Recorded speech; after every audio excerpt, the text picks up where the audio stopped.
अपने सौतेले बेटे के सवालों का सामना करने पर सौतेली मां घबराई नहीं, बल्कि शांत थी।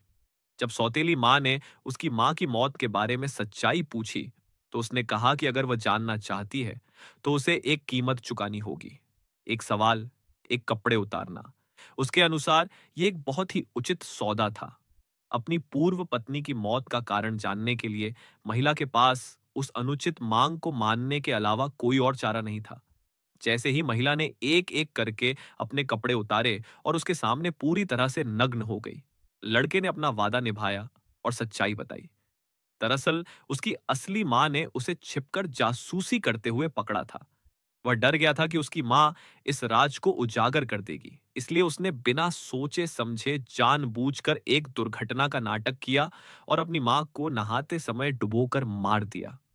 सच्चाई जानने के बाद सौतेली मां सदमे में पूरी तरह से सन्न रह गई। बाद में उसने अपने पति को ढूंढा और उसे लड़के का राज बताया। फिर वह पति को अटारी में ले गई ताकि वह लड़के की करनी देख सके।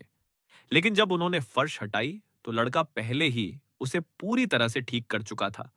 महिला ने कितनी भी सफाई दी, उसके पति ने उसे सिर्फ बेमतलब का झगड़ा समझा और अंत में वे दोनों झगड़कर अलग हो गए। महिला समझ गई कि वह इस मामले को यूं ही नहीं छोड़ सकती। वह स्कूल के प्रिंसिपल के पास गई। प्रिंसिपल ने उसे बताया कि लड़का अक्सर लड़कियों की और जोड़ों की जासूसी करता है। वह बिल्लियां भी चुराता था, उन्हें प्रताड़ित करता था और मार डालता था। यह सुनकर महिला सदमे से सन्न रह गई। अंत में तो स्कूल को उसे निकालना पड़ा। घर लौटने पर उसे सोते समय भी बुरे सपने आने लगे। इसलिए वह अपने पति के पास गई और अपनी चिंता बताई कि मार्कस उसे मार डालेगा। लेकिन पति ने सुनकर अविश्वास जताया।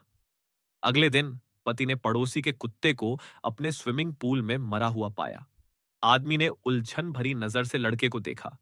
इस तरह के घटनाक्रम को देखते हुए महिला समझ गई कि उसकी जान खतरे में है। इसलिए जब लड़का सो रहा था, वह चुपके से उसके कमरे में गई और उसे तकिए से दबाकर मारने की कोशिश की। लेकिन ठीक उसी समय उसका पति आ गया और उसने उसे रोक दिया। अपनी पत्नी के लगातार हिंसक व्यवहार को देखकर पति को उसे मानसिक अस्पताल में भेजना पड़ा। जल्द से जल्द उस भयानक जगह से निकलने की चाह में महिला ने इलाज में सहयोग करने का दिखावा किया। जब उसे ठीक घोषित कर दिया गया, तो वह अस्पताल से भाग निकली। लेकिन इस बार महिला पहले से ही तैयार थी। उसने न सिर्फ लड़के के साथ ज्यादा नजदीकी दिखाने का नाटक किया, बल्कि लड़के को भी उसकी ईमानदारी से प्रभावित कर दिया। यह सोचकर कि उसकी सौतेली मां अब उसके नियंत्रण में है, लड़के ने बिना सोचे समझे